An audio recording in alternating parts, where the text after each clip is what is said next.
오늘 제목은 최후의 심판과 감사, 이런 제목입니다. 한번 따라서 할까요? 최후의 심판과 감사. 다시 한번 최후의 심판과 감사. 우리 교회는, 한국교회는 1년에 2번 감사절기를 지냅니다. 성탄절이나 부활절, 당연히 한 번밖에 할 수 없긴 하지만 한 번의 절기가 있지만 감사절기는 굳이 2번씩 합니다. 7월 첫째 주일에 있고 11월 첫째 주일에 있습니다. 그만큼 감사는 신앙생활의 아주 중요한 요소라고 할 수 있습니다. 특별히 다음 주일은 추수감사주일인데요, 추수감사절을 앞에 두고 새로운 각도로 감사의 의미를 살펴보려고 합니다. 그것은 최후의 심판에서 벗어나 구원에 이르게 됨에 대한 감사지요. 이것은 감사의 근원이라고 볼 수가 있습니다. 한번 따라합시다. 감사의 근원. 다시 한번 감사의 근원. 첫 번째로 최후의 심판이 있습니다.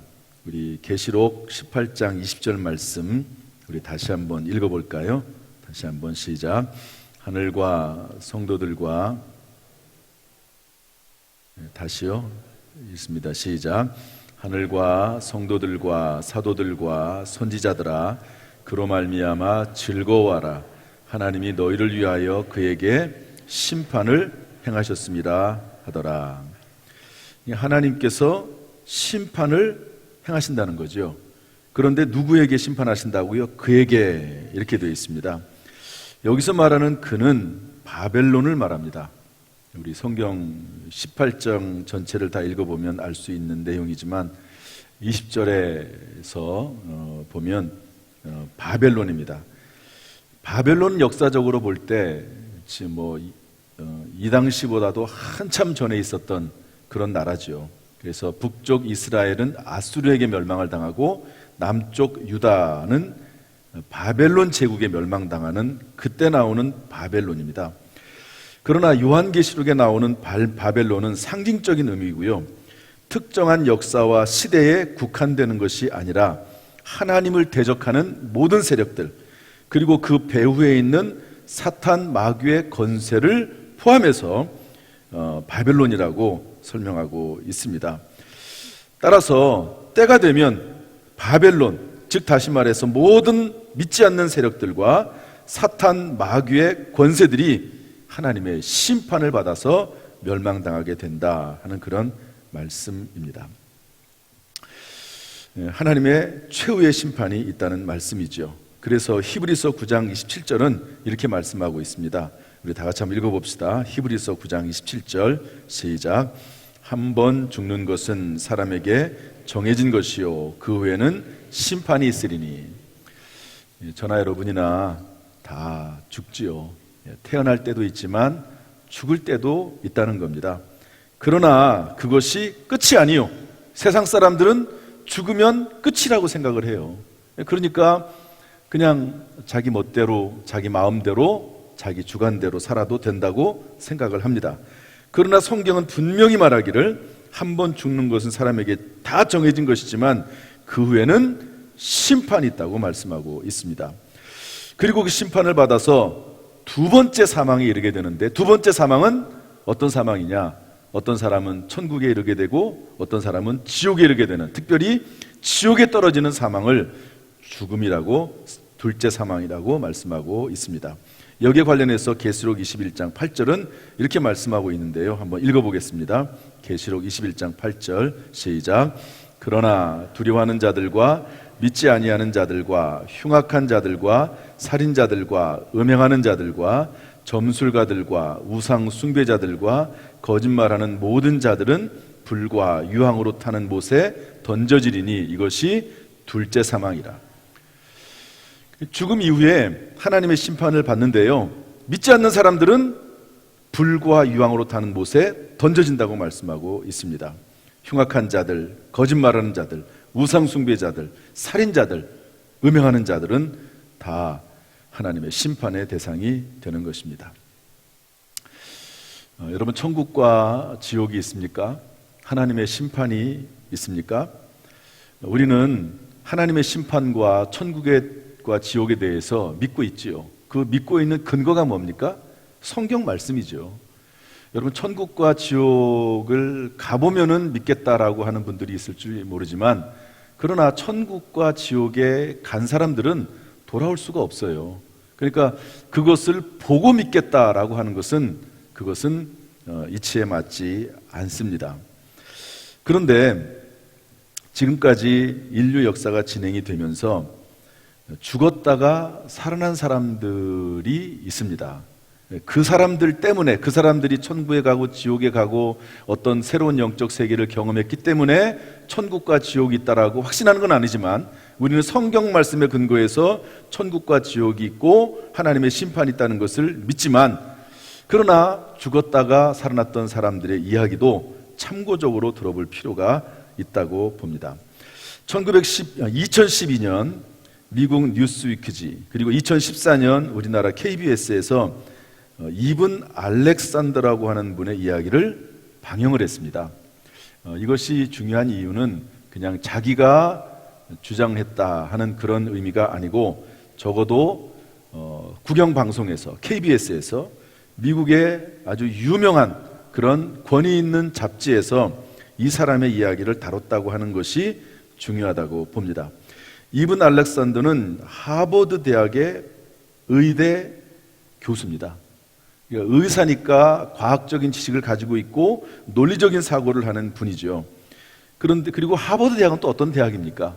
세계에서 제일 뛰어난 대학 아닙니까? 보통 이제 세계 대학을 1순위부터 100순위까지 1년에 한 번씩 이렇게 발표를 하는 경우가 있는데요. 대부분 1등을 하는 대학이 어디냐면 하버드 대학입니다. 근데 이 대학의 의대 교수이신데요. 이분이 54세에 뇌에 고름이 차는 희귀한 질병으로 인해서 뇌사 상태에 빠졌다가 7일 만에 다시 살아났습니다. 이분이 이제 뇌 상태에 빠져 있을 때 7일 동안 이분들을 살리려고 막 애를 쓰다가, 이 사람은 가망이 없다 이렇게 생각을 하고 생명 연장 기구를 동료 의사들이 다 떼어냈습니다. 의사들이 전부 동료 아니겠어요? 다 떼어내고 이 사람은 생물학적으로 죽었다, 사망했다라고 하는 판정을 딱 내렸습니다. 그리고 나서 이제 시신을 처리할 그런 일정을 진행하고 있는데, 그 순간에 이분이 깨어났어요. 그러고 나서 하는 말이, 내가 7일 동안 천국에 다녀왔다. 그러면서 지금까지는 논리적인 사고와 이성으로 세상을 바라보았는데, 과학자였는데 이제는 하나님을 믿게 됐다, 하나님의 살아계심을 믿게 됐다라고 말하면서 천국의 증거라고 하는 책을 썼습니다. 천국의 증거. 제가 짧은 시간이긴 하지만 그 긴 내용을 다 얘기할 수는 없고요. 그분이 책에서 한 말을 몇 가지만 말씀드리겠습니다. 나는 의식이 사라지기 전 하나님 저를 살려주세요라고 외쳤다고 누가 전해주는 것을 들었습니다. 그러니까 자기는 모르죠. 모르는데 죽을 때 하나님 저를 살려주세요, 의식을 잃어버렸을 때 하나님 저를 살려주세요라고 외쳤다는 거죠. 그리고 여러분, 이제 죽었다가 살아난 사람들이 전 세계적으로 한 250명 정도 된다고 해요. 그런데 이분들이 공통적으로 가지고 있는 게 뭐냐면, 자기의 몸은 누워 있는데 또 다른 자기가, 보이지 않는 자기가 그 자리에서 일어나는 것을 경험합니다. 그 영혼이 이제 일어나게 되는 거죠. 그리고 나서 나는 어둠 속으로 들어갔고 어둠 속에서 무언가 나타났다. 새하얀 빗줄기 같은 것이었는데 내 주위의 어둠은 점점 부서지면서 떨어져 나가기 시작을 했다. 어둠 속을 터널과 같은 곳을 쭉 통과를 했는데 그 끝에는 어떤 빛이 비춰지고 있고, 그것은 열려있는 구멍과 같은 것이었는데 그곳에 내가 빨려 들어갔다. 그곳에 들어가서 나는 전혀 새로운 세상을 보았다. 내가 지금까지 보지 못했던 가장 이상적이고 아름다운 세상이었다. 그러면서 그 책에 그 세상의 모습들을 쫙 기록을 해 나갔습니다. 그 얘기는 제가 생략을 하고요. 그리고 나서 그 긴 시간을 보내고 나서 본인이 지상에서는 7일간인데 본인 느끼기에는 엄청나게 많은 시간을 보냈다고 하는 거죠. 그리고 나서 자기는 중심 근원 깊은 곳에서 창조주와 빛의 형상을 지닌 분으로부터 배웅을 받았다. 그러다가 어떤 관문까지 왔는데 다시 돌아갈 수 없게 되었음을 알았다. 천국의 문이 닫힌 것이다. 커다란 벽 같은 것을 통과하며 나는 아래로 이동했다. 이분이 이제 천국에서 생활을 하다가 밑으로 내려오게 되는 것이죠. 밑으로 내려오는데 저 멀리 수많은 사람들이 둥근 원을 그리면서 자기 자신을 둘러싸고 있는 것을 보았다고 기록을 하고 있습니다. 자기 자신은 육체가 누워있고 자기 자신은 다시 내려오는 건데 사람들이 둘러싸고 있는 거죠. 그들은 나를 위해 기도하고 있었던 것이다. 이런 기도들이 나에게 힘이 되었다. 그 덕에 내가 매우 슬펐음에도 불구하고 내 안에서는 왠지 모르게 모든 것이 잘 되리라는 믿음이 생겼던 것 같다. 그리고 점점 아래로 내려옵니다. 사람들의 얼굴이 보이기 시작을 하고 자신이 보이기 시작을 하고요. 그리고 나서 7일 만에 깨어나게 됐습니다. 지상의 세계를 넘어선 영역, 즉 천국에서 일어났던 일들 때문에 나는 행복한 기분으로 다시 깨어날 수 있었고 그 행복감은 아직 내 안에 있습니다. 나는 내가 사랑하는 사람들에게로 돌아오게 되어 무척이나 행복했습니다. 하지만 내가 행복했던 또 다른 이유는 처음으로 내가 정말로 누구인지를 알게 됐고 우리가 살고 있는 이 세상이 어떤 종류의 세상인지를 이해했기 때문에 행복했습니다. 마침내 집으로 돌아왔습니다. 가족들과 함께 다시 온전한 몸으로, 아니 더욱 이 세상과 저 세상을 온전히 깨달은 정신세계를 갖추고 추수감사절을 지낼 수 있게 되었다니 그저 놀랍고 감사할 따름입니다 라고 기록을 했습니다. 이렇게 이분은 하나님 나라, 이 천국을 경험하고 돌아오고 나서 이제 하나님을 믿게 됐고 책을 써서 하나님을 증거하는 사람이 됐다 하는 것이죠. 물론 제가 아까 말씀드렸듯이 이것 때문에 하나님을 믿는 것은 아니에요. 저는 성경이 기록하고 있기 때문에 하나님의 살아계심을 믿고 천국과 지옥을 믿고 하나님의 심판하심을 믿는 것입니다. 그런데 이런 것들을 통해서 이렇게 천국과 지옥을 경험할 수도 있구나 하는 것을 느껴볼 수 있는 거죠. 여러분, 마치 우리가 어머니가 뱃속에서 아이들을 임신하고 있을 때 그 뱃속에 있는 아이는 세상 밖을 모릅니다. 그렇지만 언뜻 내가 뱃속에 있지만, 흑암 가운데 있지만, 그러나 어떤 소리가 들리고 그리고 누군가 나를 만져주는 것 같고 하는 그런 느낌들을 가질 수는 있잖아요. 이런 것들을 통해서 천국과 지옥과 하나님의 심판, 성경에 있는 말씀들을 우리가 새겨볼 수 있다 하는 것입니다.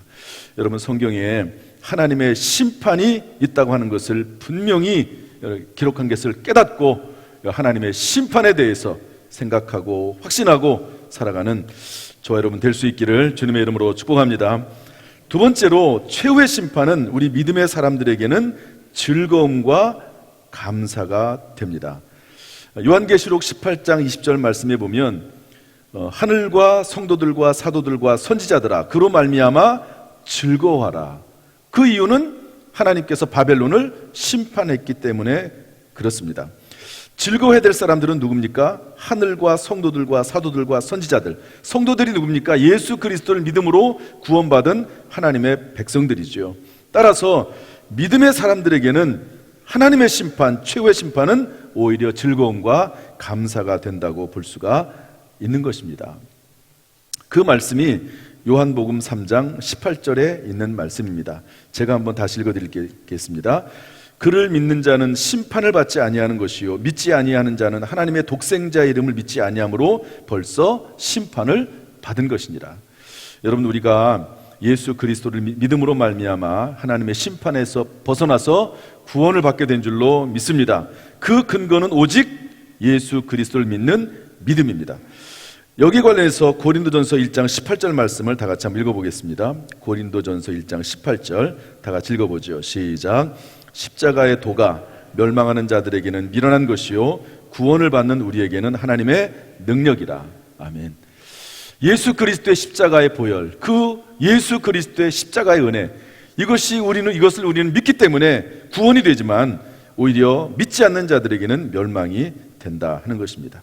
여러분, 최후의 심판이 우리에게 즐거움이요 감사가 될 수 있는 것은 오직 믿음이라고 하는 것 사실, 예수 그리스도를 믿는 믿음이라고 하는 사실로 인해서 하나님 앞에 감사할 수 있기를 주님의 이름으로 축복합니다. 이탈리아 로마에 가면 바티칸 궁이 있습니다. 여러분, 로마가 우리에게 중요한 이유는 사도 바울이 거기에서 복음을 증거하다가 순교한 곳이기 때문에 그렇습니다. 사도 바울이 1차 선교 여행은 오늘날로 말하면 주로 터키 지역입니다. 2차 선교 여행의 지역은 오늘날로 말하면 그리스입니다. 그러고 나서 3차 여행은 그 지역을 다시 돌아오게 되지요. 그리고 나서 예루살렘에 잠시 들렸다가 예루살렘에서 붙잡혀가지고 로마에 가게 되는 것이죠. 로마는 정말로 사도 바울이 가고 싶었던 그 땅이 로마였습니다. 그곳에서 복음을 전하다가 목이 잘려 죽지 않습니까?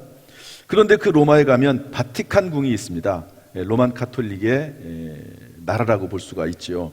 그리고 그 안에는 미켈란젤로가 그린 최후의 심판이라고 하는 그림이 있습니다. 캐솔릭이라고 하는 말이 있거든요. 우리도 사도신경을 할 때 공교회라고 하는 말을 하는데요, 이 공교회는 모든 교회를 말합니다. 예수를 믿는 모든 사람들의 공동체를 공교회라고 하는데, 미켈란젤로가 그래도 활동하고 있던 시대는 로만 카톨릭, 이 성경을 잘못 이해를 하고 번역을 해가지고 예를 들어서 베드로 성당을 지으면서 베드로 성당에 헌금을 하면 구원을 받는다는 그런 교리를 가르치지 않았던 그런 때의 믿음의 사람이라고 볼 수가 있습니다. 이 미켈란젤로가 최후의 심판의 그림을 그렸는데요, 여러분, 제가 주보에다가 이 그림을 하나 넣어드렸어요. 흑백으로 돼가지고 잘 나타나진 않지만 한번 그 그림을 살펴보시죠. 이 그림에 보면 예수님께서 최후의 심판자로 오시는 그런 모습을 볼 수가 있습니다. 여기 보면 예수님께서 맨 가운데, 약간 위에 가운데 계시죠. 그런데 젊은 예수님으로 묘사가 되어 있습니다. 심판주로 오시는 예수님은 이렇게 강렬하고 그리고 담대한 분으로 묘사가 되어 있는데요, 전부 이 그림에는 391명의 얼굴들이 있습니다. 미켈란젤로가 4년 반 동안 그림을 그렸습니다. 원래 이 그림은 다 나체입니다. 그러나 미켈란젤로가 사망 후에 나중에 덧칠을 하는데요, 그림을 그리는 데만 4년 반이 걸렸고, 그리고 그 위에 덧칠을 하는데, 그러니까 이게 나체로 되어 있으니까 조금 가릴 부분들을 가렸거든요. 다른 사람이 그렸습니다.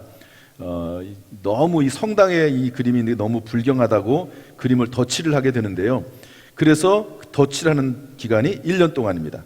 가운데 예수님이 계시고 그 예수님의 좌우에 구원받은 사람들의 모습이 나옵니다. 왼쪽에 있는 사람들은 지금 천국으로 향하는 사람들의 모습이고요, 오른쪽에 있는 사람들, 오른쪽 밑에 있는 사람들은 지옥에 떨어져 있는 사람들의 모습입니다. 그리고 왼쪽과 오른쪽의 가운데 보면은 나팔을 든 사람들이 있고, 그리고 거기에 책이 2개가 나옵니다. 작은 책은 천국 쪽에 있는데 이것은 구원받은 사람들의 이름이 기록된 생명책이고요, 오른쪽에 있는 크고 두꺼운 책은 지옥에 가는 구원받지 못한 사람들의 책, 지옥 명단이 나와 있는 그런 그림입니다. 이 그림이 중요한 이유가 있습니다. 놀랍게도 로만 카톨릭, 그러니까 카톨릭이 그 당시에는 오직 예수 그리스도를 믿음으로 구원받는다라고 하는 교리에서 상당히 벗어나 있거든요. 그런데 그럼에도 불구하고 신앙이 좋았던 미켈란젤로는 이 그림 속에서 오직 믿음으로라고 하는 성경의 중요한 내용을 이 그림 안에 집어넣고 있습니다. 나중에 그래서 이 그림이 완성되고 나서 그 당시에 로마 카톨릭에 있는 주교들이나 추기경이나 교황이나 이런 사람들이 상당히 많이 이 그림을 반대했던 내용이지만 어떻게 합니까? 가장 유명하고 그림을 잘 그리는 사람이 오랫동안 그린 그림이기 때문에 그 그림을 이 성당에 붙여놓고 있는 것이죠. 그림의 모습을 보면 예수 그리스도가 계시고 그 옆에 여자분 한 분이 계십니다. 이 여자가 누구냐면 여자가 성모 마리아입니다. 그런데 성모 마리아가 똑바로 서 있지 못하고 마치 부끄러운 모습을 가진 것처럼 그렇게 고개를 돌리고 있습니다. 그 의미는 뭐냐면 구원과 심판에 있어서 아무런 능력이 없다는 것을 나타내고 있는 것입니다. 그리고 예수님의 그 모습, 그 그림, 그 오른쪽에 보면 대머리의 모습을 가지고 있고 하얀 수염이 난 한 분이 계신데요. 이분이 누구냐면 그 당시의 교황입니다. 여러분, 교황은 베드로에게서부터 천국의 열쇠를 받았다고 자부하고 있지 않습니까? 그런데 정말 마치 구원을 애걸하듯이 예수님에게 그 천국의 열쇠를 내보이지만 예수님은 거기에 대해서 관심이 없습니다. 다시 말해서 이 그림에서 말씀하고 있는 내용은 뭐냐면 구원에 있어서 하나님의 심판을 피하는 방법에 있어서 마리아를 의지하는 것도 아니고 교황을 의지하는 것도, 마리아도 교황도 구원을 주는 것이 아니다 하는 것을 설명해 주고 있는 아주 중요한 내용이라고 볼 수가 있습니다. 이 내용 속에서 봐야 될 내용이 뭐냐면요, 여러분, 나팔을 든 사람들의 모습이 있지 않습니까? 그 옆에 보면 두 사람이 밧줄에 매여서 하늘로 올라가는 그런 내용이 나옵니다. 그런데 이 두 사람이 어떤 사람이냐면 흑인입니다. 당시의 흑인은 짐승과 다름없는 존재였고 따라서 천국과 지옥도 의미가 없는 존재였습니다. 왜 그럴까요? 사람이 아니기 때문에 그래요. 그런데 흑인들도 구원을 받습니다. 다시 말해서 흑인이든 백인이든지 간에, 가난하든 부유하든지 간에 누구든지 예수 그리스도를 믿음으로 말미암아 구원을 받는다고 하는 것을 상징적으로 표현하고 있는 것입니다. 또한 중요하게 봐야 될 내용은 뭐냐면요, 그림의 맨 오른쪽에 약간 윗부분에 보면은요, 어떤 한 사람이 십자가를 지고 있는 그림이 있습니다. 이 그림이 뭐냐면 예수님께서 십자가를 지실 때 예수님의 한쪽 편에 있었던 강도를 그린 겁니다. 전부 391명의 사람들의 얼굴이 나오는데 이 사람의 얼굴도 미켈란젤로가 그려 넣었죠. 이 사람은 어떤 사람입니까? 예수님에게 주님 나라가 임하실 때 나를 기억해달라고 말했던 사람입니다. 이 사람에게 예수님은 뭐라고 말씀하셨습니까? 오늘 네가 나와 함께 낙원에 있을 것이다 라고 말씀했는데요, 이것을 기록했습니다. 여러분, 그림에 넣었습니다. 여러분, 이 강도가 세상에 살면서 악한 일을 했지만 오직 예수 그리스도를 믿음으로 말미암아 구원을 받았다라고 하는 것을 그림 속에 넣은 것이라고 볼 수가 있습니다. 사랑하는 성도 여러분, 오늘 최후의 심판이 우리 믿음의 사람들에게, 우리들에게는 즐거움과 감사가 되는 이유는 뭐냐? 단 하나예요. 여러분, 우리가 추수감사절을 맞이해서, 또한 추수감사절이 아니더라도 우리가 정말로 진심으로 감사할 수 있는 참된 근거, 그리고 근원적 그 근거는 뭐냐? 그것은 바로 예수 그리스도를 믿음으로 말미암아, 오직 믿음으로 구원받았다고 하는 사실인 것이지요. 여러분, 혹시 한 해를 마감하면서 추수감사를 맞이해서 아무리 생각해도 감사할 조건이 없는 것 같다 생각하는 분이 혹시 계십니까? 그렇다면 내가 예수 그리스도를 믿음으로 말미암아 구원을 받아 하나님 나라 백성이 되고 그리고 하나님의 심판을 벗어나게 됐다는 사실 자체가 구원의 근원이 되고 기본이 될 수 있기를 주님의 이름으로 축원합니다. 마지막 세 번째로, 우리는 이렇게 구원을 받았기 때문에, 하나님의 심판을 벗어났기 때문에 하나님께 감사를 표현하고 하나님의 용서와 구원을 전해야 합니다. 지금까지 말씀드렸듯이 저와 여러분은 구원받을 아무 공로나 자격이 없습니다.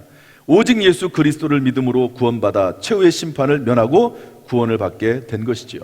그래서 로마서 1장 17절은 뭐라고 말씀하냐면 오직 의인은 믿음으로 말미암아 살리라. 로마서 4장 5절은 이렇게 말씀하고 있습니다. 우리가 일을 아니할지라도 경건하지 아니함에도 의롭다 하심을 믿는 자들에게는 그 믿음을 의로 여기시나니. 다시 한번 따라서 합시다. 그 믿음을 의로 여기시나니. 여러분, 우리가 구원받은 것은, 하나님의 심판을 면하게 되는 것은 오직 예수 그리스도를 믿는 믿음 안에서 그렇게 된 줄로 믿습니다. 이러한 사실에 대해서 감사하고 이러한 사랑을 증거하는 저와 여러분 되기를 주님의 이름으로 축복합니다. 누가복음 17장 16절 17절 말씀 다 같이 읽어보겠습니다. 누가복음 17장 16절 17절 시작. 예수의 발 아래 엎드리어, 다 같이 시작.